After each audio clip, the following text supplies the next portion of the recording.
So people think accountability is like a sentence. Like it's like, okay, I accept responsibility. I'm the bad guy. No, accountability is acknowledging that I have the power to change my circumstance, and that's a freedom. Accountability is freedom.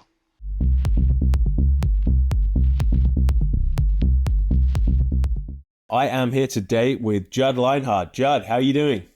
Good, man. How are you doing? Great, thank you. Thank you so much for joining me. I really appreciate it. Just wondering if you could kind of kick us off by explaining a little bit about your background, how you grew up, and because you have such an interesting and diverse background that people might not necessarily, realize about at first glance. So, Yeah, man. I never really thought my background was that interesting. I guess some people think it is. I'll try to give you like the 2 minute version. Grew up in actually in the country outside of a very small town in Missouri, like northeast Missouri, kind of the hill countries by the river. Working class family. Dad was like a garbage man, and mom was a teacher. Been into like superheroes and bodybuilding since I was a kid. And then really into football. So got a college scholarship to one of the regional colleges there in Missouri. Played linebacker there all 5 years, and then I hung out. Got major in exercise science. Was there? Hung out, and I was a strength and conditioning coach for them for a year after. So I learned a lot through that. My high school football coach in a tiny little bitty town in Missouri, looking back on it, was way ahead of his time though. Coach Tony Gishwender, and I got to give him props. He's like one of my all-time mentors. So learned a lot from him. He incorporated plyometrics and periodization early on. So got a lot from that. And then after college, man, I was young and mature, wanted to party and live life. So I went out to San Diego, was a personal trainer. Didn't know anything, man. Lived on the beach, partied, bounced. I was a bouncer, typical, stereotypical stuff. That was like 2002, I believe, and then like 2005, man, like Iraq was like really bad, and my brother was over there serving, and I was seeing these dudes' mates dying, and I was like partying on a beach, and it was just eating me up inside, man. So I went and signed an officer contract to go to OCS and as an infantry officer, and then once in, I went to all the schooling and airborne ranger, all that stuff. I was assigned to the 10th Mountain Division. We went to Iraq, northern Iraq, a town called Hawija is where we worked out of. Formative experience for me there. While I was over there, I applied to get into Ranger Regiment, so I went through selection for that, and was accepted. I went to 3rd Ranger Battalion in Georgia, and then did 2 deployments with them, one in Iraq, another one in southern Afghanistan in the Arghandab Valley. And then after that, I decided to get out. Went to Chicago, was a fitness director in Chicago for a few months, and moved to decided to take a job in Austin, Texas, with a guy. It was just him at the time. Like I was like his first employee, speed training. And, real like hesitant at first, but then went out there. It's an awesome opportunity, starting with kids, but all the way through high school and college. And we'd focus on speed training, but, speed training encompasses everything. And it just developed from them. I ended up becoming a minority owner of Acceleration with him. And, we've been together working out there for kids for 12 years now. And, it's really what built me into the trainer I am now. Like learned a ton about speed, learned how to work around injuries for young athletes, and then started training older people like their parents and the friends of parents. So learned a lot about adult injuries as well. And then tons of hours of work, man. I mean, like for a year, it was 7 days a week, 8, 9 hours a day, because it's just the two of us, right? And so just grinding them out and just learning at a rapid pace. And then, started a family, had a son, learned a little bit about being a father, suffered some injuries, got old, gained perspective there, you know. So, I mean, that's basically my journey. It's kind of longer than I thought it'd be as far as the description of it. So No, it's a sorry about that. fantastic description, and I think it lends a lot of insight into the stuff you do today. And just because you were too humble to mention it, I'm going to mention that you won, all sorts of medals in the military and that sort of thing, and you were super successful in college as a linebacker as well. So I know you're kind of too modest to mention it, but so I'm mentioning it for you. You mentioned that very first coach, right, had a big influence on you, and kind of impacts the way perhaps you coach today. I was wondering if there are any kind of, first off, any sort of lessons that Oh stick with you man, from him for today. so many. One stands out right away, and I tell this to people, parents, a lot. I loved lifting weights and was into muscle, but I didn't have any confidence when I was a kid. And I went to it's like a lift-a-thon when I was, I think I was 14, 13 or 14 years old. And it was like the high school kids bench pressing, right? Yeah. And, they were probably benching 250 pounds. And that seemed like impossibly strong to me. You know what I Yeah. mean? Like, I was like, I will never be as strong as these guys. And at the end of it, the coach invited these kids down, and I was one of them to bench press. I remember the exact weight I bench pressed, 115 pounds, right? And, he slapped me on the back after and said, "You're pretty strong." And that, I'll never forget it. And then from that moment, because I looked up to him, he was our small town high school coach. He was like a hero because this team had been successful. Like, he was a hero to me. And for him to say that one little sentence changed the course of my life forever. And because then I started to believe I was strong, and I believe I could be strong if I worked at it. And somebody that I looked up to showed faith in me, and is a little thing, but it's like a watershed moment that set me on a different path, at that moment. And I'll never forget how important words are, especially to our kids, good or bad. One sentence of affirmation or one sentence that, says, "Hey, you'll never do this," or "You're not good at this," can completely change a kid's life. So, my lesson there to people is just be very careful about what you say to kids, and use your words. You don't have to BS them, but use your words to build them up. If they do something good, encourage them, and just realize how powerful your words are, and be careful with them, you know?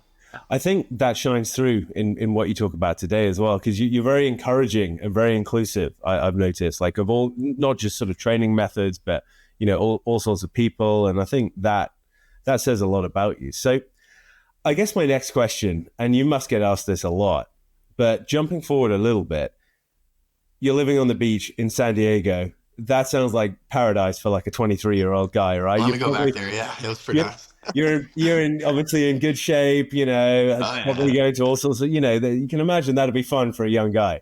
So, and Iraq was, as you said, bad at that time, right? What made you kind of make that? Because that's a big, from party fun lifestyle to something as serious and consequential as that. That's a big jump. Like, what made you do that?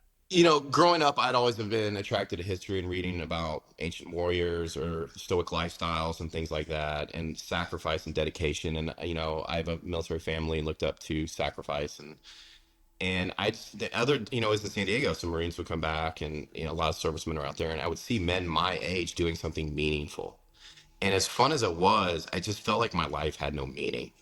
And it's just, looking back on it, like all the memories that stick for me that are really profound that I hold on to fondly, actually, most of them weren't like being on the beach or the sunsets on a beach. It was the sunsets or sunrises in Iraq, it was like looking at guys with mud on their face after we had done something significant or been through a traumatic event together. And sometimes I think people think life events that aren't good, and when you look back on it, it is good because it's formative. It made you a deeper human being and appreciate things on a daily basis. You go to one party and it's fun, but it doesn't make you appreciate what you have daily. You go through one thing traumatic and it makes you appreciate what you have daily, or who are you with daily, or the quality of friendships. One hard thing can lead to days and days of a different perspective and gratitude, and then lead to good things. So I think I digressed from your question a little bit, but yeah, basically it was just like seeing young men my age doing something and making a difference, and fighting at that time what was a very unpopular war. We were viewed as losing it and not doing well. Guys were getting blown up and maimed, and I'm celebrating this physical culture and not risking anything physical at the time. So Yeah, and that's, I mean, again, so many things to kind of dig in there, but it's really interesting as well. So I guess on the military stuff, because you were this elite military officer, right? I think it's worth asking about, because I've had these conversations with people, that you'll meet some of these guys and you'll be like, oh yeah, they don't look like much to look at. And obviously you were, this big guy in really good shape, and then now people will see that today, right? And then I suppose my two questions are from the military stuff. One, the mental strength and the resilience, and kind of how you develop that and how you kind of use those lessons today. So maybe let's kick off with that, with the mental side, because that's, you know, yeah, I mean, very I big. told you I'd be candid. Like, and honestly, looking back on it, I probably wasn't a great officer, man. Not nearly as good as I could have been. I probably could have been a much better soldier and ranger. I feel like I got way more out of the military than they got out of me. And the mental side was basically being around some of these NCOs and long-term officers, and how they addressed life, and, on a daily basis, how they prepared the right way, how they were resilient, how they handled stress and compartmentalized things in a manageable way, how they led people. At the time, I don't know if I was a great leader looking back on it, and I just think those life lessons learned the hard way kind of built me up. And like the guys I served with, like it sounds like I'm trying to be humble, but there were NCOs that were consummate professionals. You know what I mean? Yeah, yeah. And I looked up to those guys. I was, technically their leader, their platoon leader, but some of those NCOs, they just blew me away. Some of the officers just blew me away, man. And it's just like, I feel like it helped me once I left that environment, just be a better mentor to the people I would come across in the future. And it humbled me. You know what I mean? It showed me like, hey, there are people out there way more dogged and tough mentally and physical than me, and I'm not the be all end all. So I don't want to paint this picture as I'm like the consummate male, because everything that we've listed in the past, like that was not just one success after another. I can go into hours long conversation with you of one failure after another, one embarrassing moment, time after time when I let people down. And I hang on to those, not to dwell on them, but to, so that I can understand people better and have more grace for them. And, lessons that I need to learn how to prepare better. I tell the kids I train the stories of my failures all the time, and because we learn from our failures. I had a lot of failures in the military. And there might be some people watching this that knew me, and then they'll agree. Like there's times that I wasn't the best leader and made mistakes. But we have to, part of it accountability. We have to own up to those mistakes and grow from it. You know. Yeah, I mean, I suppose if you learn from them, that's probably the key thing, right? The fact that you don't make the same mistake twice, perhaps, or that kind of. Or three times. I don't know, maybe a Well, couple times. we're all trying. It's a constant battle for a lot of people, myself included. But I was wondering, so I guess this is kind of relating to your childhood, and you mentioned your son, but a poem that I had to learn by heart growing up that I've seen you mention as well, which isn't. I don't want to get into the sort of politics of it. It's not necessarily as fashionable today, but I still think it has very useful lessons. Is "If" by Rudyard Kipling. You mentioned that.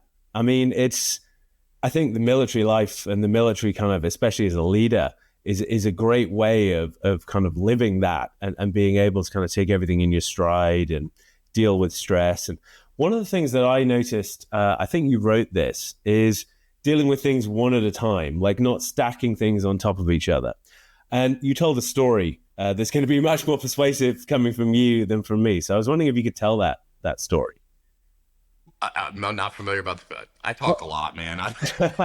So it was in the I, military, and it was something like people would kind of freak out if you said, right, you're not going to sleep for 5 days, and you're not going oh to have yeah, much food, and you're going to have to go over that hill and then that hill and then that yeah. hill. And so I think you know the Yeah, story, it's right? just like your mind is not your friend.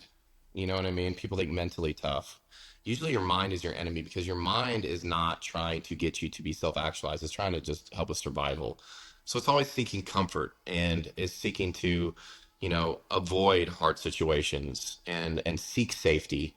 So a lot of times the more we think, the worse we do. And our mind will stack things on top of each other until they seem impossible. So, but the thing is, in the moment, though, is what you're doing in the moment impossible. And, sometimes people say, yes. It's like, no, the moment, not like I have to run this 5 miles. That's not the moment. I mean, like, make it to the next corner. You know what I mean? Just make it to the next corner. And then when you do that, then we can reassess the situation. You know what I mean? But when your mind is like, well, no, I can't do it. I got to make it to this corner and that corner, that, and it stacks things on your mind. And so sometimes I think people think too much. It's like, you don't have to necessarily avoid suffering or try to, but just like accept the suffering. Okay, it's suffering. I'm here. Am I still dedicated to the cause? You know what I mean? Is it still worth it? And I just think, when people think about what they have to do, they mentally suffer before they're actually suffering. And it just compounds our suffering rather than just being in the moment. I mean, yeah, look ahead and plan ahead and be prepared. Look back and see what we did wrong to make differences. But at some point in time, unless it's productive, just be in the moment. And dudes, I think the story you're talking about, like we were just sitting there. I remember, I'll never forget the point, like the time that we were sitting there. Literally, it was a nice breeze. It was comfortable. We were eating, which was a rarity. We had our boots off, which was rare. And this dude's talking about how much we're gonna have to walk. And I was like, dude, shut up. Like, I don't want to think about that. Like, he's like, we gotta walk. And then the patrols we're gonna have to do. And I saw him mentally stacking tasks in his brain until it became insurmountable to him. And he didn't really quit, but he kind of like soft quit. You know what I mean? He like stopped trying on the patrols, and like you just knew he was ready to be done. Yeah. And that's kind of when I saw it. I was like, man, we're not doing anything right now. Just eat your meal, enjoy the breeze, you know? And when they get up, when they say walk, you get up and walk. And when they say stop, you stop, you know?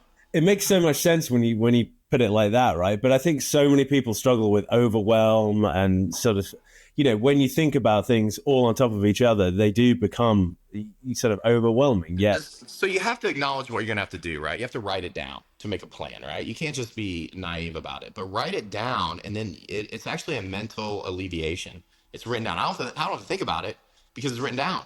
I have a plan. Like come up with a plan, even if that plan seems impossible at the time, right?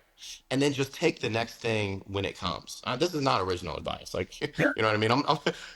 no, but it's such a good kind of illustration, like a practical illustration of Stoic philosophy type stuff, right? Like don't suffer twice, don't suffer needlessly, in your head before the actual event. And we're all guilty. I mean, I certainly am. I don't know if all, but most, it's always going to be a sort of a challenge, right? That you get slightly incrementally better at, rather than Exactly. And I feel like when you start to do that, it's like anything that you practice it and you get better at it. You know, you get better at breaking things down and not overthinking and only worrying about what you can affect at that moment.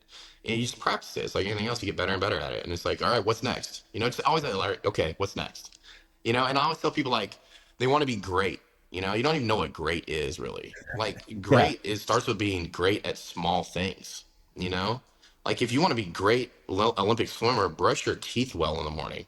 You know what I mean? Like anybody can be excellent at brushing their teeth, you know, but how are you going to be excellent at a daunting task like playing the violin if you're not excellent at brushing your teeth? You know, like so I always tell people like just be in the moment, focus on being excellent in small ways and focus on the thing you're doing at the time. And it seems weird, but you'll train yourself to be excellent and to do things the right way, to be focused and in the moment and, you know, structured, doing mundane things around the house, you know, or at your job. And pretty soon you just get good at it and it carries forward. but as you said, like it carries forward and it's so sort of it's so easily applicable and so manageable for everybody, right? It's like everybody brushes their teeth. So yeah, I would it's hope. well, yeah. Again, I don't want to make assumptions, and especially in the UK with I can say it, we have dodgy teeth, but I think probably it's a very actionable step for people, right? Start by being good at one thing, and then it does build momentum, right, and all that sort of stuff. Yeah. It sounds, I want to say it sounds like Aristotle or something, excellence is a virtue and all that sort of stuff, and a habit and everything. But I mean, if you read what those dudes wrote, a lot of it is just practical everyday advice that we can still like. Humans are the same, and we haven't changed. You know, like they yeah, weren't fundamentally different. You know, if you read Roman history and the things that those guys did and said, you know, were just they were buffoons. They were complicated. They loved their dogs. You know, like the rest of us, they were people, and people that haven't changed. You know. and I think another thing that I found really persuasive. So we should have mentioned this earlier, but you're a talented writer, and you've actually written quite a few pieces for various outlets like The Humanist, and I think one of the things that I really enjoyed was reading one that people are quite similar, even in Iraq or Afghanistan or whatever, right? Like obviously they're going to have different belief systems and those sorts of things, but there are common kind of human similarities, right? That you really, again, some of those things that you mentioned, some of those things that you observed really illustrate that very powerfully, I think. Yeah, man. I mean, we have to remember that when we're in a conflict with people, like a group of people, those people aren't evil. Maybe the philosophy that Well, they that, adhere to is evil, yeah, you know, and you can hate that philosophy, but you shouldn't hate people. You know, there are evil people in this world, you know what I mean? For sure. But as a group, you're not going to come across a group of 100 people and those people are majority, they're just conflicted people. And what happens is like people amongst them that are not good people or seeking power will convince those people because they're susceptible to propaganda that you're evil. So those people that you're fighting that you think are evil also think you're evil. And if you think that and they think that, then you've both been duped. yeah, You can be at yeah, odds with a group of people and you can fight them and you can kill each other. I mean, that's war. But when you deal with them one on one, you can't look at this guy or this person as a monster because they're just not. Even people that do monstrous things, a lot of times when they talk to those people like in war later, you'll understand why. and what had happened to them and the brainwashing. They had seen their enemy as dehuman. They had been dehumanized to that, you know. And I just think, we need to address people as people and fight ideas and not people. Yeah, I think that's very well said. But people, as you said, get manipulated. I think is one of the. So last sort of thing, I guess, on the mental side of things, the life philosophy side of things, it's really interesting to see how much you develop that, right? And you put up a post recently about several different walks of life, like to improve the complete human. I was wondering if you could kind of, I'm not sure if you remember the post. It was just a couple of days ago, but Sure. like, obviously people look at you and think, okay, the physical, right? Clearly, like obvious manifestation of that. But there's a lot more there, right? And you're working on a lot more than all the stuff we'll talk about later, being more powerful, being faster, performance, essentially. So I'm wondering if you kind of run us through, because that's such a useful stuff. And I think especially young guys will be more likely to take it from you than they would from other people. So first of all, I want to be clear about something. Just because I put this stuff out there does not mean I always embody everything that I say. No, Of I, course, I yeah. always say, yeah, I always say that like pure things can flow from impure vessels. So when I write something, I don't want that to be taken as me trying to seem like have gotten all this squared away and I don't suffer the same flaws as everyone else. I suffer from discipline problems and sometimes I struggle compartmentalizing things too. But I feel like without digressing too much, I think sometimes just realizing how to live the life the right way and acknowledging that almost frees you because then you get accountability. So people don't realize that having accountability is actually a freedom because then you take control of your own life and you'll see if you hold yourself accountable that then all of a sudden every time you fail you don't feel like you're being victimized and you say well I failed because I didn't do these things, right? So just knowing the right way to live even if we're not always implementing it is a free feeling because then it makes it seem like well I have a plan now and I know that if I would have done this and this differently I would have had different results and then I can forgive myself and this is important not blame other people and then move forward in life just a little bit better if that makes sense. It makes So a lot I of said sense. Yeah, yeah, I and say these things, but changing the locus of control, right? It's changing it. It's like within your control rather than things happening to you. It's so you. people think accountability is like a sentence. Like it's like, okay, I accept responsibility. I'm the bad guy. No, accountability is acknowledging that I have the power to change my circumstance, and that's a freedom. Accountability is freedom. You know what I mean? And it just has a negative kind of, like take some accountability. It's like, no, take the accountability and then free yourself. You know what I mean? Because if That's you blame other people, then you're their victim, and that's not a freedom.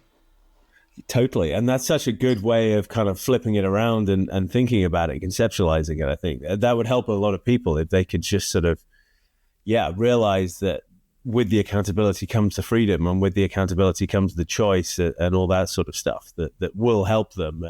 No one wants to be a victim. Well, most people don't want to be a victim, right? It's not okay. So that's super useful. And I I don't know guess if I answered your question, man. I'm sorry. I think I no, went no, off on no, a no. tangent. This is fantastic. Honestly, there's so much actionable kind of insight there as well. So, kind of continuing on this philosophical idea, but shifting to training.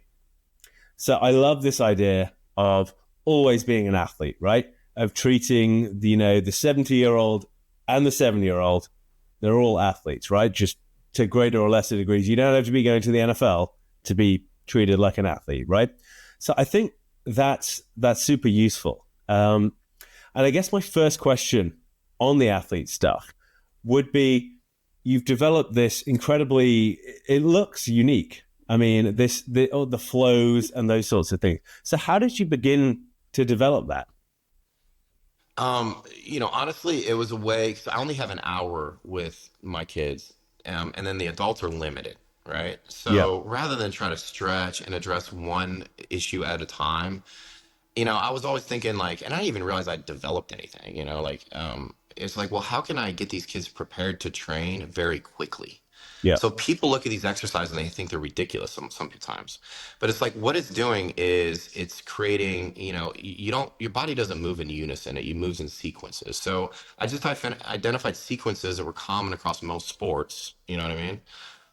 And just developed exercises that cover the broadest base And then there's different loads with the flows too. So some of them are faster, some are slower and heavier. And then since it requires the entire body to work as one in an athletic fashion through several planes of motion with no impact, and at any given time, the person can control their speed, it's a very safe and time efficient way to prep the body. I don't even say warm up, prep the body for the athletic training. And then the cool thing is because it's a ground-based activity and you're having to put pressure in the ground and control your center of mass, it serves as an awesome core exercise.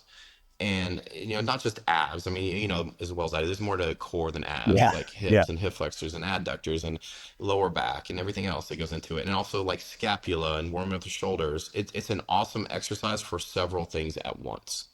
And there is a time to isolate muscles. It's a very good thing to isolate a muscle so you can overload that one muscle. But there's time to integrate muscles. And one of it is to wire in athletic training patterns and also save time. You know what I mean? So it's just, and didn't even realize it was a thing. I just posted it, and like people were like, "What's this? I've never seen it." And I'm like, it was just, I don't know. To me, it was just like people have been doing wood choppers and things for years, and I see other guys on Instagram too, doing a lot of this stuff, very similar to what I do. And it's just, I don't know why. For some reason, people thought it was like unique when I had done it. I mean, maybe they never used bands like I had done it or something. I don't know, but I mean, um, I think you're being modest there, but and also I think there are probably elements that are unique. And one of the things that you must have encountered is a lot of people who do that, and I don't mean this to sound sort of negative, but they don't look like you, right? So they're going to see this guy who's big but moves incredibly well, like looks like a bodybuilder essentially, or like an NFL linebacker, or whatever, but kind of moves like a ballerina, and they'll look at that and be like, well, how do we get like that? But I think it's really interesting the fact that you incorporate all sorts of things into your training, right? So the sort of flow stuff, as you said, it is just one part of the training that you incorporate. I mean, so it's all about optimization, right? And not in minimal effective dosing and things that I did not invent. You know what I mean? So, it's understanding that if you do things at the right dose, you can get a lot of things into an hour's worth of training, as long as you're not being suboptimal in your approach. It just goes back to dudes spending an hour and a half working on chest. It's just, it is, if that's what you want to do, that's totally fine. I love a chest pump as much as the next guy, but like, Yeah. it's just not optimal. And if you're suffering from back pain and knee pain and hip pain, and you feel like you don't have the time or energy to address it, then you have to take accountability and say, hey, I do have time. I have to be willing to change the way I like to train. You know what I mean? Very rarely can we not do something. It's just we don't want to make the changes that's necessary because it's uncomfortable to us. And it's not the way we've done things. And the fact is, we do way too much volume for some of the stuff, and it leaves no time or energy to do some volume for other stuff. And it's just about creating a system. So I'll designate time slots for each system. It starts with, like I always say, slow, flow, go, grow, show, right? Like, the flows are what you see. The slow is the prep, like isometrics and pulsing and things like that. And The flow is what you, that's so useful as well, like the isometrics and stuff for kind of getting your joints ready, especially if you're a bit older, right? Like that kind of stuff. I hate Sorry. to say this. I do Yeah. not hate stretching. Okay. And a lot of what I do is kind of stretching. You know what I mean? But the thing is, like, it's not an optimal use of your time when isometrics have been proven to be far more effective at getting the joints and muscles ready to train. I'm sorry, but that's just the truth. And if people don't like that, I'm sorry if you don't want to accept that, but that's the truth. And you have to put a joint under tension and hold that angle for a while. And the joint, I promise you, will feel a lot better than if you just tug on whatever muscle is attached to that joint. Yeah. It's just. And then after that, the flows like we talked about, and then the go, hopefully by then, I kind of progress the goes through a spectrum too. The goes are more the athletic, like the cleans and the jumps and the broad jumps and the push presses, things like, and the throws, things like that are more dynamic and athletic in nature. And some of that does have a muscle building component to it. Yeah. And firing up the right, fast twitch fibers, right, which will facilitate Absolutely. And everything. so, Yeah. like, the first couple exercises you'll see me do, like, let's say the primary movement is for chest, right? It's like a dip. I'll incorporate some core into that because it's time efficient. Yeah. My chest still gets a stimulant and it's still getting prepped, right? And that stimulant does and contribute to chest growth, but it contributes to joint health and fiber health and core health and athleticism. And no, that is not the most effective way to train chest for strength and hypertrophy. I'll admit, right? The most effective way is to isolate that pec muscle. Okay. But the thing is, we're trying to do more than just isolate the chest muscle. Okay. Now I will do that go exercise, and then I'll spend 10 minutes doing what those people are talking about. Pretty much isolate. It can be a compound movement, like a machine press, very, very heavy. Yeah. But since you don't need a lot of volume of that, I can do that in 5 minutes. I don't need to do that for an hour and a half. And I Yeah. get 95% of the benefit as somebody doing just isolation movements for chest. And that is just the way it is. And I'm sorry people don't like that, but study after study shows that you get a diminishing return on the volume, the more on your gains, the more volume you put in. So you get 20% more benefit from doing 2 sets than 1 set, not 100%. And you only get 10% more benefit from doing 3 sets as 2 sets, and then you get 5% more benefit from doing 4 sets as 3 sets. So at one point in time, does this time investment and energy investment I'm putting in to this more volume of this one pattern start to be useless? And I think it's so many important points, but especially for athletes and especially for people who are perhaps, trying to kind of not age so quickly, who are trying to kind of maintain that youthful, it's a lot easier to maintain strength and muscle than it is to maintain this sort of flexibility and the ability to move well and the bounce and the power stuff, And right? you can still maintain a lot of muscle if you just stimulate it the right way. You don't need hours and hours. You really don't. It's frustrating because it's so ingrained in people that they have to do it that way. And I just want to say one thing. Like, people see me doing all these crazy exercises, and they're like, "Well, I don't have time for all these exercises." Well, of course you don't. The point isn't that you have to do all these. The point is that it gives you options. Yeah. So you have options. So it gives you workarounds. If you try something and you like it, that can be one of your things. You try something, you hate it, throw it away. There's always something Yeah. else. If you want to be able to work something and it hurts you, like you can't do power cleans, well, I've shown you 30 options to do the same things as power cleans, man. You don't And have to do power cleans. that's so useful. A, if you're a coach, and B, just having more tools in the toolbox is going to be useful Tools and for. toolbox, man. You don't have to use all your tools, dude. Like, And a lot of yeah, exactly. I mean, I think that's really useful to remember. But I guess people are going to say, and you must have encountered this before, so I feel kind of obliged to ask that. Obviously, you look like a bodybuilder, or like an NFL linebacker or something like that. They're going to say, "Well, hang on, how did he build his physique? Do you see what I mean?" They'll be like, "Okay, uh-huh. sure, he can maintain it with a lot less volume. Clearly, done it for a long Sure. time. Clearly, genetically, like he played college football. He's done a lot of training for a long time at a high level, right?" So they're going Mhm. to say, "Okay, well, that was great. That works for Judd, but like, how would it how would it work for me? How would it work for someone with less of that background?" So, the basics are great. And I did grow up on the basics, and I got a lot of benefit from the basics. Sometimes doing the basics when I was in pain did me a disservice. So do the Yeah, basics unless you're in pain. And then you see the stuff that I do as an alternative to the basics until you can do the basics again without pain. Or if you suffer a permanent injury, now you have an alternative so that you don't have to just keep grinding out back squats and bench press if it's hurting you. Bench press and back squats are great. Deadlifts are great. They're not for everyone. And there were times in my life when I was younger that I got strong and big from doing deadlifts and it tore my back apart, or it tore, like, piriformis syndrome. And I didn't do things that would help that. And I didn't have alternatives to straight bar deadlift that would have helped me, while I recovered from whatever injury. And I don't even think necessarily the basics are the best. There might be other things for certain reasons that might be superior. It's just we've been so ingrained with the barbell, and the barbell has a lot of yeah, benefits. It's cost yeah. effective, it's field expedient, you can load up a lot of weight, a lot of great things about the barbell. But I don't know if it's the best. Like, why is it the unquestioned king of everything? You know what I mean? I could present a strong Yeah. argument why it probably shouldn't be. I could present a strong argument why dumbbells aren't really that, ergonomically, they weren't designed to be lifted. They were modeled off of something dudes used to ring a bell with to practice without making a noise. They weren't designed for humans. We just use them, and now the shape of the dumbbell just stuck, and now we all just use dumbbells. I mean, sometimes we have to, like, why do we do things? But I'm not saying I hate dumbbells. I use dumbbells, I use barbells. But yeah, if you want to get big, everybody can agree. You need to mechanically load. You need loading. Yeah. Now, do you need to lift a ton of weight? Maybe at some point, but also you can manipulate speed, force, lever length, force curve, a lot of things to get that mechanical loading without actually having a lot of weight in your hand.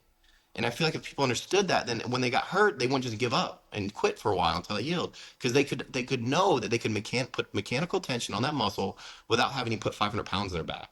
Yeah. You know, um, And so it's just like, yeah, basics are great, man. And I did do a lot of basics and got a lot of benefit from those when I was younger. And I got older, and I am on testosterone now, and it does help. And I did gain more muscle when I normally probably wouldn't have in my 40s. But I didn't start using testosterone until I was 40 years old. And at that point in time, I was 245 pounds and 8% body fat, and I'd been a lifetime natural. What it was is 30 years. And now I'm like yeah, 255, so I gained 10 pounds. I'm about the same body. So it has helped me. But it's like people see this, and I'm not gonna lie and say I don't do testosterone. I'm 44 years old, but yeah, no, I did not get this from doing steroids, man. And I don't say that to like brag about myself. I say it because like I don't want people that are 25 to think they can just start taking testosterone and they'll get big and muscular and athletic. No, they'll gain muscle, and they'll probably get hurt, and they won't be athletic. Like testosterone does not make you athletic. you know, Practicing movement patterns. I mean, no, I the mean, things yeah, so it's like that's why I don't like people attributing everything to testosterone, because I don't want to encourage people to think steroids are the answer for everything. this is yeah. I mean, it's interesting you brought that up. So my PhD is actually on the use of like performance enhancing drugs in elite sport, essentially, and like it used to infuriate me. People would say, like, I'd have middle-aged academics come up and say, well, if I took a load of steroids, I'd be faster than Usain Bolt. And you're like, you have no idea. Like, that's the most, like, ignorant for such a smart guy, that's such an ignorant statement, right? So Yeah, it's it's still true. interesting that you kind of brought that up. I mean, if you're in this is the thing too, people say it's cheating. I'm not competing. Yes, if I was in the NCAA or an Olympic athlete, yes, it would be cheating. I am only concerned about my health and my fitness. I am not competing with you. If you think you're competing with me, that's pretty pathetic. You know what I mean? Like, why do guys walk around and it's always a competition? They always have to bring other people down and point out what they're doing to alleviate whatever they're not doing. It's an excuse, man. And I'll admit, yeah, my muscles are bigger because I use testosterone now, but I also don't use a lot of it. And it's not because I feel like it'd be unfair if I use more, because it's bad for your health if you use more. It has nothing to do with another person. If I could take a gram of testosterone a day and be shredded and it would have no ill effects on my health, I would. I would. But it's Yeah, expensive and it's dangerous. You know what I mean? Steroids are dangerous, totally. and, Yeah. and you have And to the be way you're careful. And doing you it, keep. Oh, I'm sorry, man. Go ahead. I'm sorry. no. I think the video broke up a little bit. No, the way you're doing it's a treatment, right? It's a treatment. It's not sort of designed. And as you said, there's no kind of competitive element, right? So I think that's another thing. Yeah, I mean, I've interviewed all sorts of people, and I spend so much in my professional life talking about this sort of thing that, yeah, I totally agree. But people, perhaps your honesty, people will actually listen, because a lot of times people don't, or they don't, they're not open minded to that kind of perspective. And it's just like, it breaks my heart when I see these young kids wanting to get on steroids. I'm like, why? I mean, why? Are you going to make $2 million a year on steroids?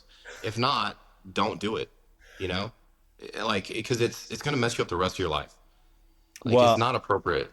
and as you said, it can be a sort of like lifetime commitment, right? Eventually, because it will suppress. You do it for long enough in enough dosage, it will suppress. So Absolutely. yeah, waiting till 40 when everything has declined already is and then as a treatment versus anyway. Yeah, that's it's really refreshing that you talk about it in such an honest and direct way. To be honest, Yeah, I'm an honest person, man. I mean, like, you're gonna deny doing testosterone, and no, I'm not, and I'm not gonna deny that it's helped me, because it definitely has. And my Instagram has probably grown to a large extent because my muscles are so big, and I still think they'd be big, but they probably wouldn't be as big if I didn't do testosterone. But you know what? Like, the testosterone, it's not as hard science. And I get acne from it. It hurts my skin. I gotta like continue to back off, and like, the doc, get work with the doctor, to do the doses right. So it does have side effects, and it's not something I want to encourage. And the point of my page has never been about big muscles. It's been about trying to optimize yourself as a human at any age. So if somebody follows me and their whole objective is to get big muscles, I am not the right page to follow. There are other people that know how to grow their muscles big way better than I do. Follow a bodybuilding page. Those dudes are great at growing big muscles. You know, there's nothing wrong with that. But when you get to a point in time where you're not happy with your athleticism anymore, then maybe come back and ask me a few questions. Yeah, I mean, again, it's very refreshing, the honesty. So, I guess turning to the more athletic training, and I think it's so many useful for from a lot of people. It's useful for athletic development for kids, and it's also useful for what do athletes lose? I'm in my mid-30s now. What do you start to lose? You lose that little bit of pace, you lose that little bit of bounce, you lose that little bit of spring, right? You don't really lose that much muscle, or like not yet, right? That's the thing. So developing these qualities and perhaps spending a little bit more time on those sorts of qualities and a little bit less on as you said, 8 sets, 10 sets just for chest isolation. I can really see that. So one of the things that I thought you do really well is coaching, right? And you've done clearly, I think you said 30 plus thousand hours of coaching. So no wonder that you're good at it. But for young athletes, one of the things that you mentioned, I think in one of your posts, was cueing and the way you talk to them. So sort of saying stuff like, run over tall grass or those kind of things. I was wondering if you could give advice on, how to kind of talk to kids and how to coach the right movement patterns without saying, oh, you need to externally rotate the hip or those sorts of things. You know, we got to ask ourselves as coaches, like, what is my purpose? And if you say anything other than to get this athlete to excel at whatever they want to do, safely and responsibly, then you're wrong. Okay. Now, as a coach, we probably have a extensive educational background. We know a lot of terminology. We know the science. Well, I would hope so anyway, right? Yeah. And so there's a urge, especially from young coaches, to use big fancy scientific words to kind of Yeah. show what you know. You Yeah. know what I mean? Yeah. Yeah. And it's result driven training. It's like we need to get a result out of this act. We need to get them to perform something.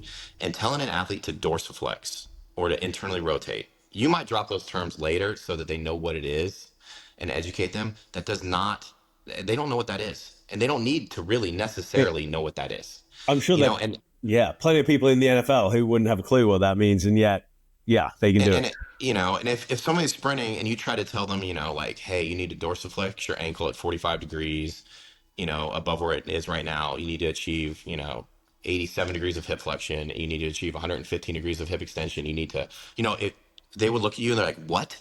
It has to be the Yeah, difference between intrinsic and extrinsic cueing. If you give somebody a task that they need to accomplish, and you know that for them to accomplish that, they need to do something in a certain way, their brains will figure out how to do it.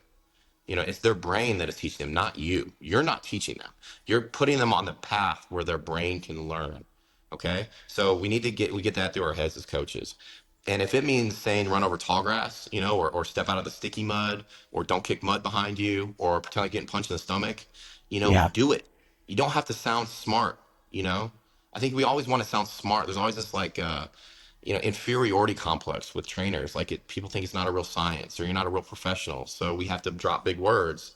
And no, you're a servant, man. Be a servant and serve your athlete and get performance out of them.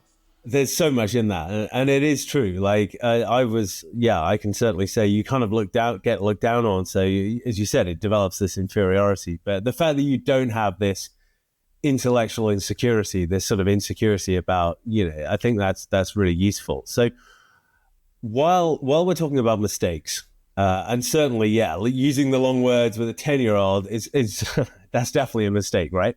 So are there any other kind of big mistakes that you see people making when they very first start to sort of implement the flow stuff, or perhaps more, dynamic stuff, developing that bounce, developing that kind of power a bit, like especially if someone who, they have a training background, say they've trained and, a decent amount of muscle mass, but they haven't done anything athletic in 15 years.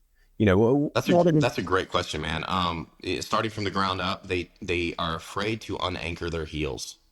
They've been conditioned that their heels always need to be in contact with the ground.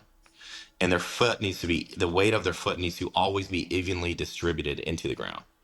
There are times that an athlete needs to, I call it knife edging, that one side of their foot has to take priority over the other to create angles. You know what I mean?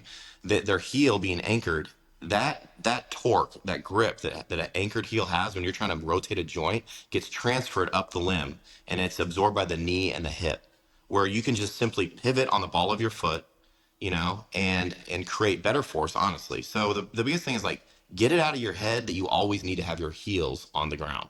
As an athlete, most of the time you don't. honestly. There's Yeah. only a few Yeah. exercises that I can think of where your heels should definitely be on the ground. Most exercises, like you could probably lift your heel off if the load was appropriate for you. You know what I mean? And it's better for your feet and your ankle health if you train under load progressively with an unanchored heel. It builds foot strength, it builds Achilles strength, it teaches you balance to stay stacked up your center of mass. So as often as you can, as safely as you can, get your heels off the ground. Now I'm not saying come up in plantar flexion like a ballerina. I hope you understand what I mean by that. But another thing is they don't sequence. They try to move everything at once. Athletes don't move joints. Just look at any pitcher, any hitter, any quarterback, any hockey player, any golfer. They sequence their limbs. One limb will move, and that movement will create torque and flow into the next limb, right?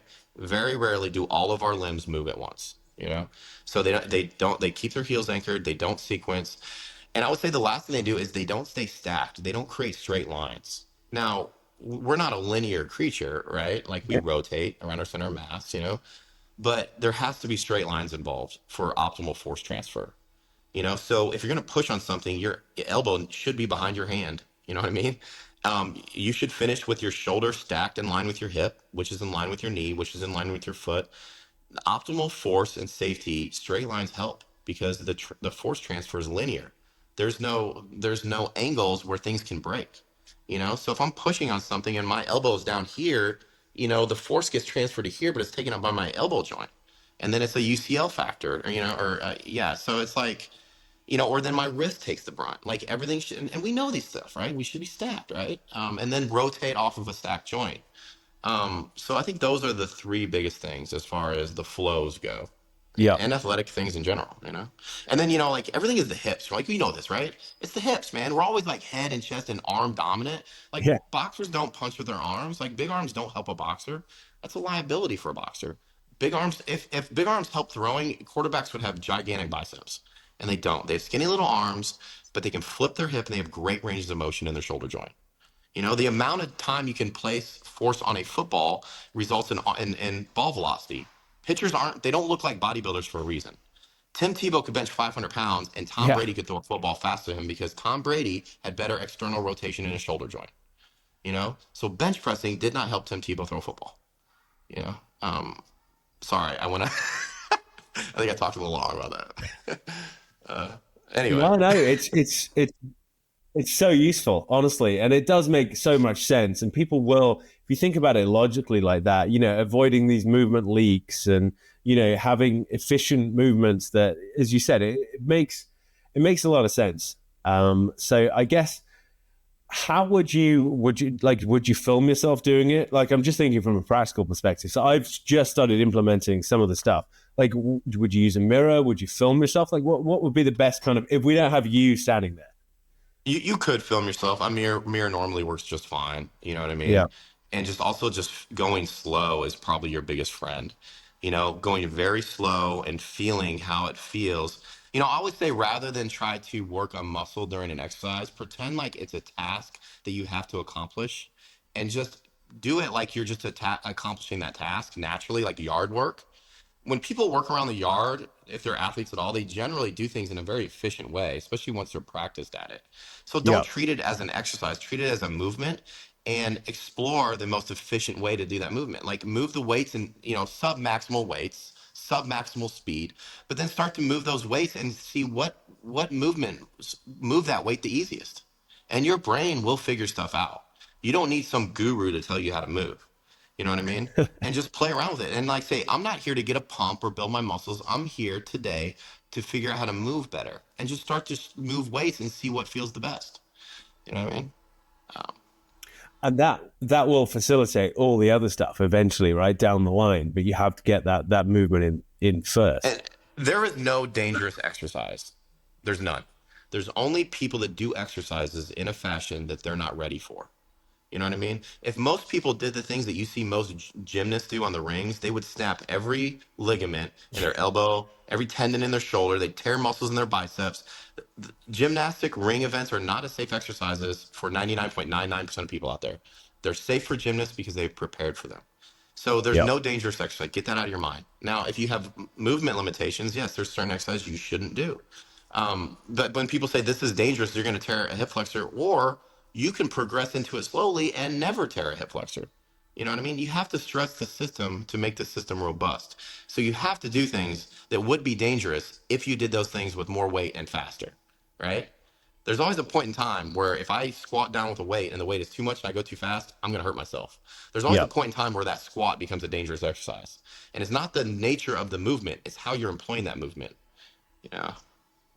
Yeah, it goes back to what you said about tools, right? It's how you implement the tools and the time and the place and all that sort of thing. So you mentioned a little bit about this just then, but three words that I've heard you talk about: patience, angles, and aggression. And you said that very much sort of started when you were playing American football, right? But what do those three words mean to you? And you've kind of alluded to some of it already, but yeah, if you could run us through how you think about those three. You know, as I was trying to learn to play linebacker, I realized that I had to see what was going on before I did anything. You know what I mean? Even if that meant at first I was slow, because I can't just take off running before I see what's happening. So I had to get better at seeing things faster, but I still had to see things. So that's where patience comes in. Patience. See the problem first. How can we fix a problem if we don't analyze the problem? And then if you're worried about reacting too slowly, well, you better get better at analyzing more quickly. Okay. So Yeah, that's patience, you know? And that's just practice analyzing, you know? So patience is first. And then, you know, angles. When I was playing football, I took this very literally, right? I didn't realize that I would be able to use it later in life. You know, after I saw the play, it doesn't matter how big, strong, and fast I am and aggressive. If I didn't take the right angle, bad things were going to happen. I'd overrun the play. I'd run into a block. The running back would cut back on me. I'd tear an ACL. You yeah, have to take the right angle. And then after those two things are in place, if you don't then finish with a purpose, finish with aggression, then bad things will still happen because you could have seen the problem, taken the right angle, but you didn't see things through. You're still going to lose. So all three things are important, but it's important that we address those three things in the right order. And I yeah. feel like people just get it out of order. They have, you know, how can you possibly take the right angle if you don't know what that angle is? Or they're always aggressive. They're bouncing off of walls all the time, but they don't have any direction. You know, so, and I learned to apply that later in life. Like, I have to be patient. I have to let the situation develop. I have to see the problem. Then I have to figure out the best way to address that problem. And then after those two things, then I attack it full go, but only after those two things. That's a great lens to kind of view all sorts of things, not just physical training or a sport, right? That's actually a great lens for many things in Yeah. life. Yeah. I mean that more like in generalities, not just physical stuff, you know? Yeah, yeah, Like, absolutely. So I guess one of the other things that I wanted to ask you about was developing this, and we probably talked about it with the flow stuff, but developing this very like fluid, smooth, bouncy. You see great athletes, and they got a lot of bounce, and they move in a very sort of fluid, almost like a liquid way, right? And we lose that. We do lose that. And you, one of the things I guess that's so impressive about you is that you maintained it, and you said you're 44 now, right? So you maintained it, and you've maintained it weighing 260 odd pounds, right? So how would you? I mean, are there any sort of like tips to that you can give in addition to what you've already given? You already given a lot, but ways to kind so of in order to see any problem, we have to clear our minds of all our preconceptions. So when we think balance and power, we think of what we were taught as younger, at broad jumping and box jumping and power cleans and push press. We can't do right, those things anymore. But there's other ways and there's other progressions. Like plyometrics, when we think of plyometrics, we think of a very intense activity, right? Something that hurts us and makes us be sore, but they don't have to be that way. And there's ways they shouldn't be that way. It should be easy, fluid, rhythmic bouncing with more reps at first to prep the system. You know, even me, people look at me and think that I've maintained, and no, like I'm old, man. I can't go and do 40 broad jumps anymore. I just can't. Like, I might not be able to broad jump for 3 weeks because something's not feeling right. And I don't force things that just aren't there. I got to know when to push and I got to know when to flow around, right? So we have to clear our minds of what we think power training and balance training is. And it's not just something for young people if we adapt it and utilize the right exercises to address it. So a lot of these things are used as preps for younger people, like A skipping and bunny hopping and side shuffling. You know, they can be adapted to an older population that will have benefits. You know, the same thing that prepares an Olympic athlete, that can be your main activity. You know, like a power skip is used by young athletes to get them ready to sprint full speed. a power skip can be used by you to gain power. You know Yeah. what I mean? Yeah. Yeah. Like, so we have to adapt things. We have to see them for what we are, or for what they are, and use them for what they are, not for what we have assumed them to be our whole lives. Yeah. Yeah. And power is not an exercise. Power, I always tells people, power isn't a group of exercise. It's a spectrum, right? It's a power spectrum. You can adapt any exercise to give it a power element. And then we have tools that are very age friendly and we never use. We never use medicine balls or slam balls or hammers or kettlebells. We don't use them. They seem out there to us and foreign, and they're not. Throwing an object is a great way to build power when you're older, like a heavy, and it's fairly safe. Yeah, I mean, I've heard you talk about fundamental movement patterns that perhaps like people over a certain age, maybe like when they finish their athletic careers, over 25, over 30, certainly over 40, just don't do. I was wondering if you could kind of run us through those. Yeah, man. I mean, well, the first thing we do is we stop sprinting immediately. Like we're Yeah. desperate to hang on to our youth, and we stop doing the one thing that really defines youth. I mean, the one thing about kids is they run everywhere, man, and they don't Yeah. jog. Your kid doesn't say, "Hey, I'm going to go out for a 5 mile jog and try to burn this belly fat." The kid is like sprinting around the house, Yeah. and as soon as we can, we stop sprinting. It's like, well, you want to stay young, do young stuff, you know. And I'm not saying you need to go out and sprint right away because that would be very dangerous. But Yeah. do things that will build you up to the point where one day maybe you can sprint. And if you can never sprint another day in your life, that doesn't mean that all the stuff you're doing up to that sprint is useless, because it's not. It all holds value. Like if you can high knees up a hill, but you can never full speed sprint the rest of your life, that doing high knees up a hill is a great benefit to you.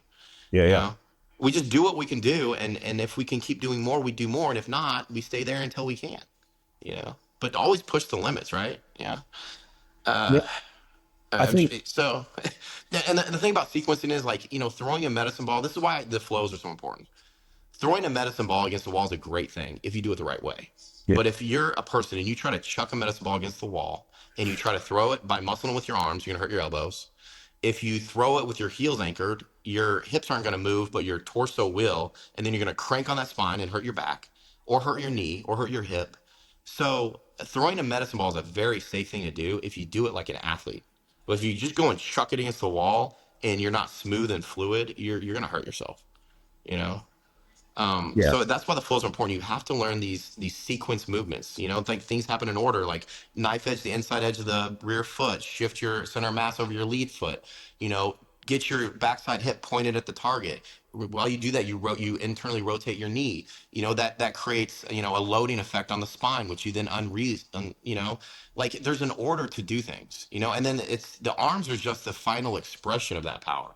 Like throwing a medicine ball, even though you're holding it with your hands, the power does not come from your hands, right? Like we Yeah. know Yeah. this. You don't just, like you use your hips and you load and you uncoil and then you finish with your hands.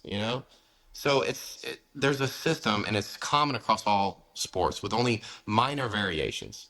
So I there's only three primary colors, but with those three colors, we've created millions of colors, right? Think of all the movements we can do. Yeah. So with the basic movements, we can create dozens and dozens of sports, but when you look at the sport, the movements are very similar.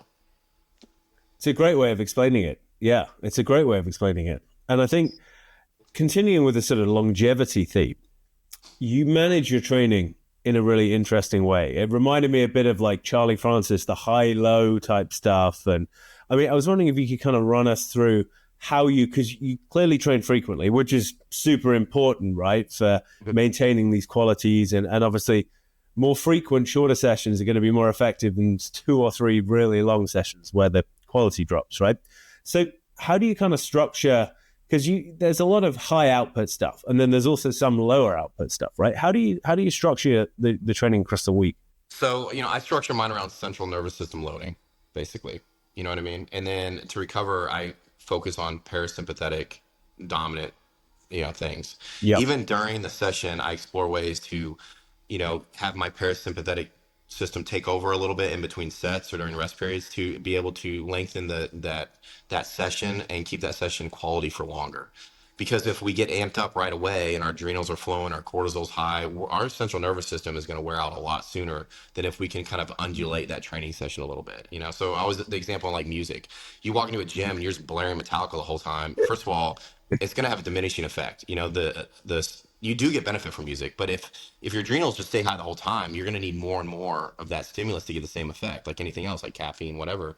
So, play the Metallica a minute before your set and through your set, but then shift to something, a little more low key, and then focus on your breathing. So, intra workout parasympathetic system regulation is one of my things that I work on, but also throughout the course of the week, like moderating your CNS load, basically. Yeah. So I have a system how I do it. It's not necessarily the best for everyone, but I kind of do it like a pyramiding effect on my CNS. So like I normally start with like an upper body workout. Total body works just fine too, but because it's a moderate CNS load, it's not light by any means, but it's moderate, right? And then the next day, so my CNS gets a little taxed from that. The next day is when I'll do my sprint day, and that is the sprint day. The sprint workout might last an hour and a half, but 80% of that hour and a half is not taxing on my CNS really. There's Yeah. about a 10-minute period where it's really where my full speed sprints, my intensive jumps, that's taxing on my CNS. So it's a very, very high CNS load for a very, very short period. Okay. By the end of that second day, my CNS it's taking a beating. Okay. Yeah. But it's not completely fried. And then the next day, that's when I'll go and I'll do my leg workout. So the leg workout is not very high, but it's high and it's longer, right? So it's a Maybe. high and long CNS load. Now, after those 3 days, my CNS is fried. Okay. I have a hard time catching a football. Like I can't track objects. It's not a bad thing necessarily. But then I don't just completely stop the next day. Then I taper back down. So then I'll do something the next day that's maybe more metabolically demanding. So like, high intensity interval sprints or something. Like people think that's very taxing on your CNS. That's not as taxing on your CNS as like a full speed 100-meter sprint. It's just Yeah. not. It's very metabolically taxing. So I'll do something that's more metabolic taxing that's moderate on my CNS. And then the next 2 days after that, I do very low CNS demanding things like hip mobility. I ride the bike and do easy cardio. I go for hikes. And then what happens is I have fried my CNS, but then I give it like 3 full days to basically recover before starting to taper back up again. And I used to try the on-off method where it'd be one high CNS day and one low, and that worked okay. But I just feel like your CNS needs more time than 24 hours to recover. And if I tax it all the way or some of the way, it's not going to make that much of a difference, especially making myself 3 days of low CNS. You know what I mean? And then I have time to get the inflammation back down and that easy cardio and the hip work that still serves me benefit. That's restorative as well, right? Some Restorative, easy yeah. cardio and So I don't have an off day, but it's like I'm not crushing myself all the time. And even the workouts where I do crush myself, I don't crush myself the entire workout. You know what I mean? So I base all my training not around body parts, but around CNS. It's just, I guess it's a little different. Yeah. that's great. I mean, that's very much performance based, right? It reminds me of like sprinters and track athletes that I've known. I think when you're training for performance, that's certainly, and everybody, as you said, going back to your initial sort of everyone's an athlete, everybody should be training for some element of performance, right? Because that's what Yeah, athletes. and you're gonna need to find a way to kind of gauge your CNS too. Like it's something simple, whether it's like a grip strength test or a broad jump, something where you can go in and you can kind of get some idea, like where is my CNS? I might feel fine, but if my grip strength is off by 20%, I'm not fine. You know what I mean? Yeah. So Um, how do you gauge it? Do you like Usually grip strength. We okay? have a little grip thing there, and and if you don't have one of those, you can just use a little hand gripper and see how close you get the things together. It's just you'll kind of know, but we have a very accurate grip strength measure, and yeah, if my grip strength is like below 180. Like I'm taking a couple days off. You know what I mean? Like it. Yeah. So, and sometimes I'll feel good on those days. I'm like, man, I'm freaking not strong today. Yeah. And then I guess continuing with this theme of like recovery and managing training load, and how do you look at nutrition and sort of lifestyle and supplementation? You mentioned some of the stuff already. You clearly got the lifestyle stuff and the sort of stoic philosophy and that kind of thing.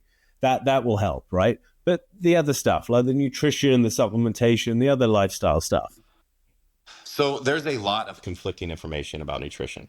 I'm for always sure. very hesitant, and Yeah. there's no science that is completely proven. I'm sorry to say this, that one way is better than another. And there are cultures around the world that eat completely different, that all have very good results as far as longevity. I mean, there are certain Asian populations that eat very high carbohydrate. They live for a very long time. Yeah. Yeah. There are other populations that eat very low carbohydrate and they live for a long time. But there are Yeah. certain things that we can pretty much all agree on, right? And I don't do particularly well with a very low carb diet as far as performance goes, but I feel really good when I'm not eating a ton of carbs. You know what I mean? Yeah. So I kind of have to like gauge, like, do I want to like be really strong and fast, or do I want to take a couple weeks and think more clearly and feel better? And I think, maintaining a very high carbohydrate diet and exercising very intensely all the time, as far as inflammation goes, may not be the best thing for people. So there should be times where we eat a few less calories and get in a few less carbs and not just jam the protein down our throats. And Yeah. just accept that like our performance may decline slightly for a couple weeks, but it's going to pay benefits as far as inflammation and heart health and mood and things like that, right? So there's a balance to be found. And if you're the dude that's always eating very low carb chronically, right, and always restricting your calories chronically, you're going to have to accept the fact that your performance is going to suffer. I'm sorry, it just is. That Yeah. if you went a couple weeks, and now I'm talking about healthy carbohydrates, and you upped your carbohydrates, your performance will go through the roof. And trying to hammer it through athletes that protein is the most important thing to a point, and then it's not important at all. Then it's carbohydrates. And Yeah. I don't care if you're talking about, athletic performance or bodybuilding. So, we need a minimum amount of protein, and what that is debatable, but there's no study in existence that shows us more than, 1 gram per pound of body weight. Most studies it's like 1.4 to 1.7, something like that.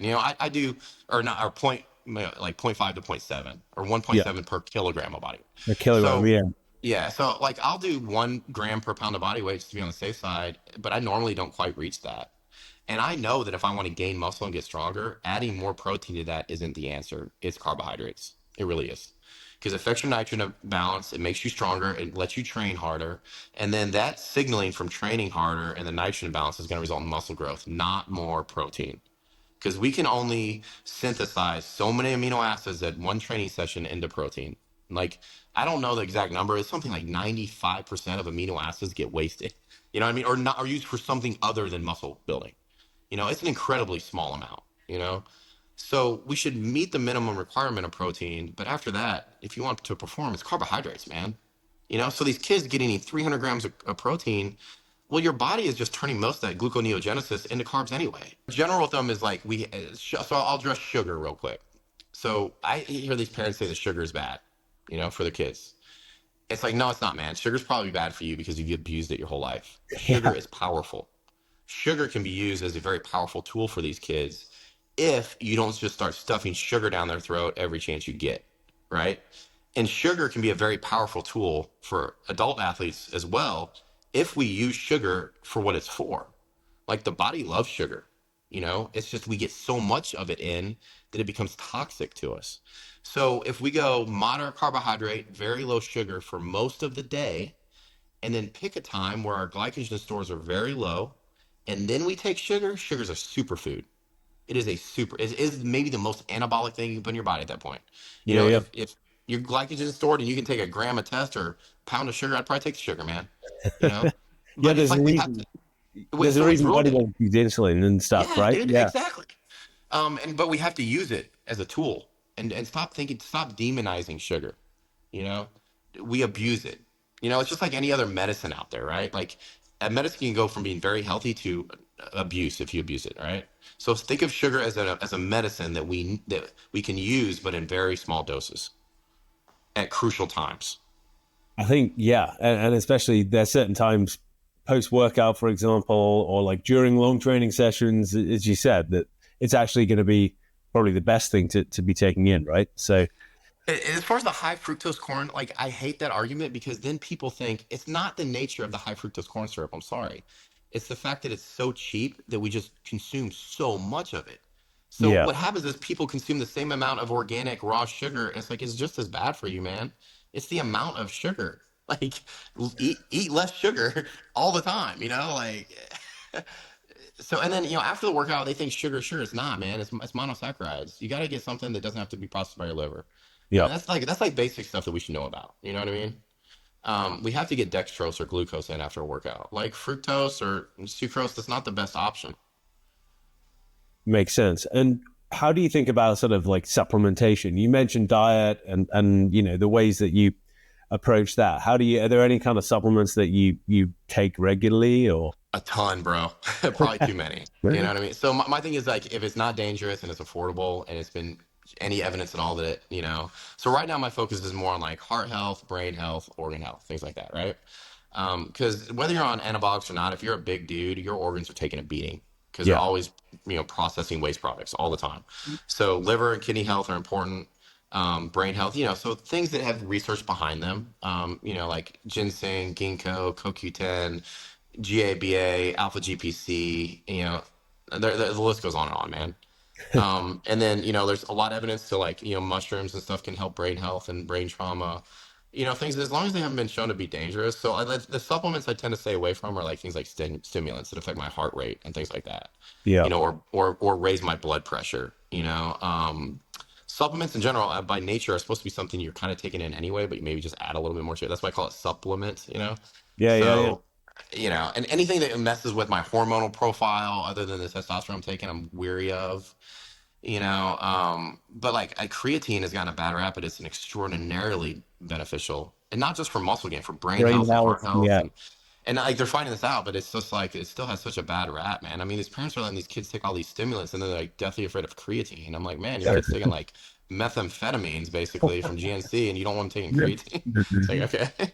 So I take creatine. I'll take a lot of it, like 5 grams a day, and I just like, yeah, I probably take too many supplements, man, honestly. But I take glycine and valerian root for sleep and GABA, and if there's evidence that it's going to help, I'm going to take it. Yeah.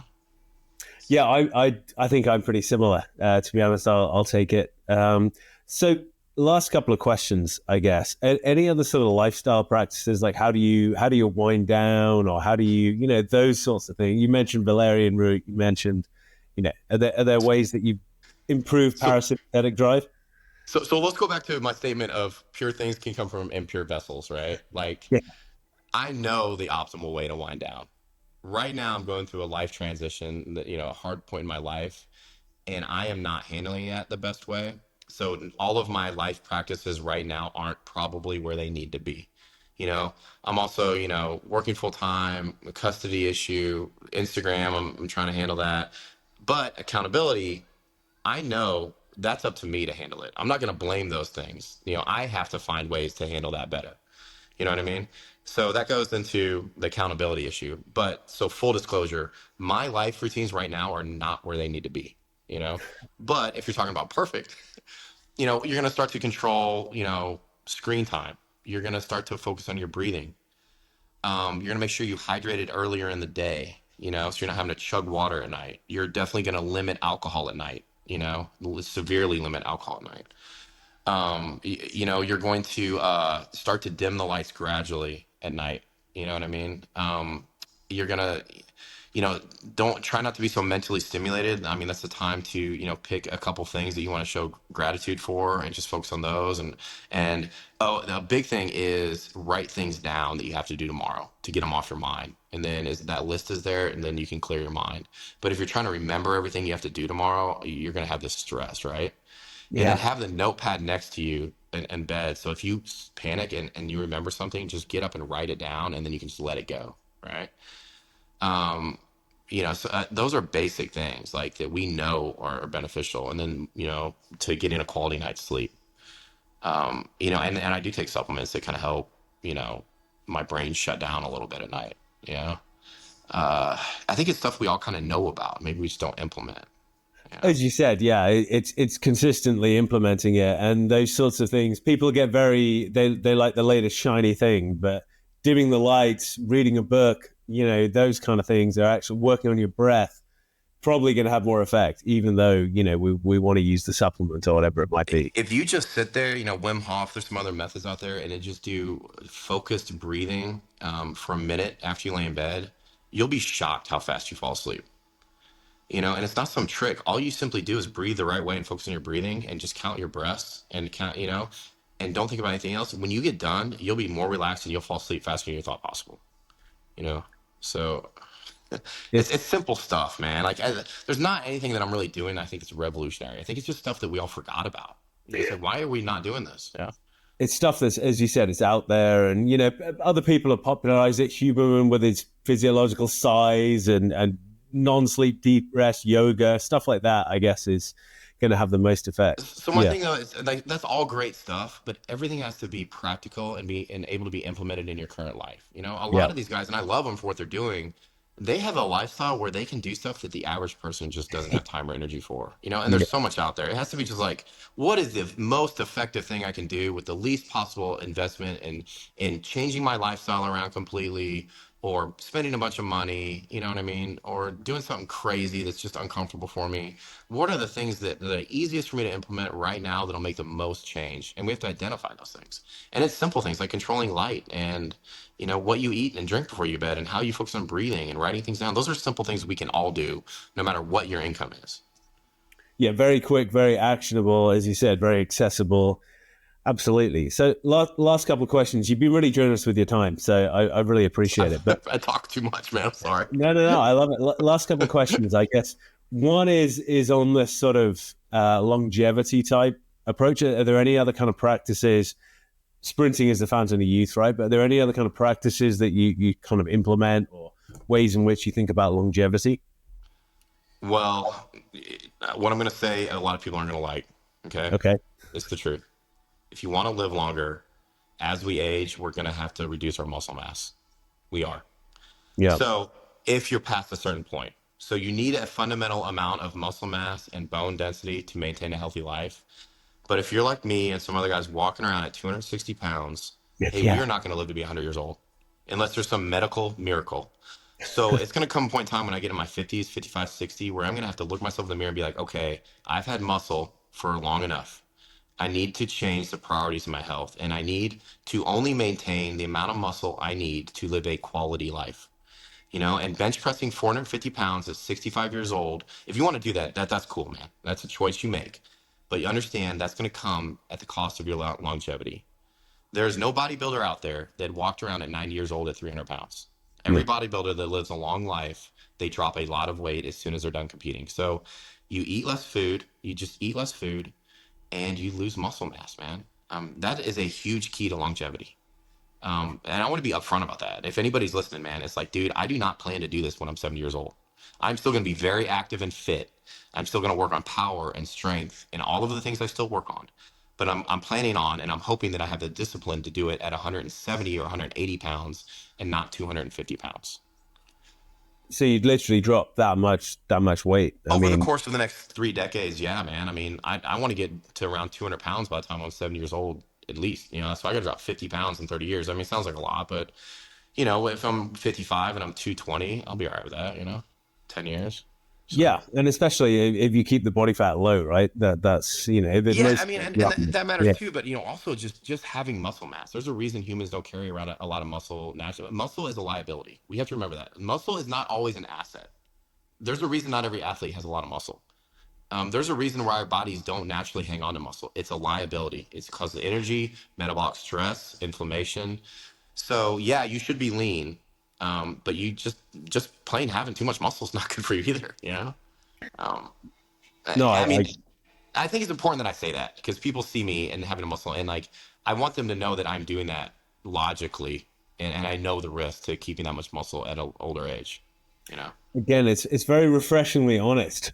I think a lot of people will, because there is, as you said, you've got to have a certain amount of muscle, but being Yeah. 260 pounds is not, It that's. really serves no functional purpose after a point in time, you know?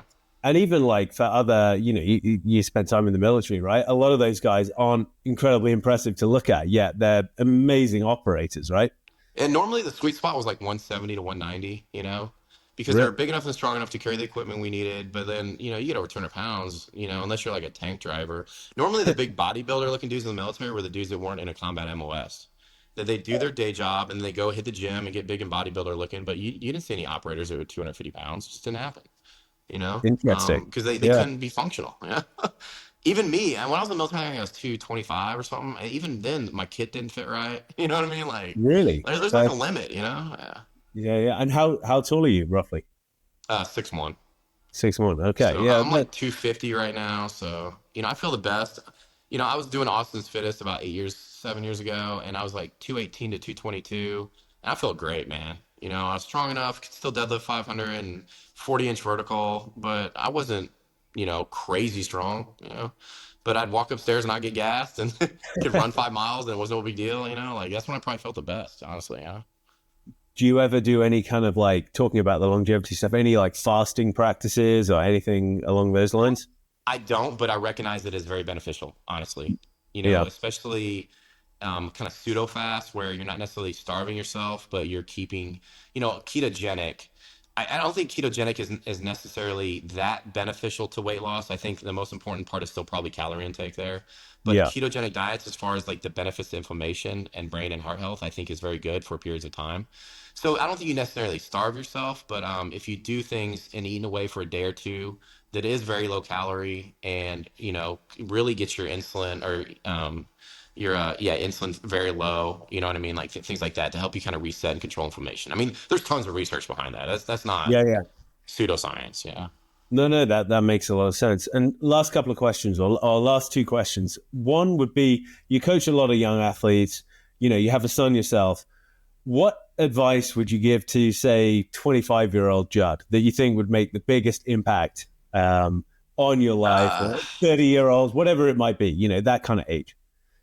don't take yourself too seriously. Learn to laugh at yourself because you're gonna get embarrassed. You gotta learn to laugh at yourself. You're gonna make mistakes. Be easy on other people. Show some grace. Show some understanding. Be patient. Patience, man. Learn patience. Learn that there's a lot of stuff that you don't know about. Accept the fact right now that you don't know way more than you know. And just become an avid learner rather than trying to show everybody around you how much you know. Like those three things. That's so useful. Yeah, that's so useful. I really think. So, last question: is there anything you wish I'd asked, or anything that I've kind of neglected to ask that you hoped I might? Oh man, there's nothing I can think of, dude. We covered a No, lot. I think I talked way too much on this podcast, bro. I'm so sorry. I got too No, much coffee or honestly, something. it's what it's all about. It really is. That's what it's all about. But well, Judd, thank you so much for your time. I really appreciate it. You've been very generous with it. So, Hey, no problem, man. I can talk for days, dude. And I no, appreciate you, man. Very impressed with what you've managed to do over there, and I wish you the best. oh well, thanks. I really appreciate it, and we'll speak soon. Thanks, Judd.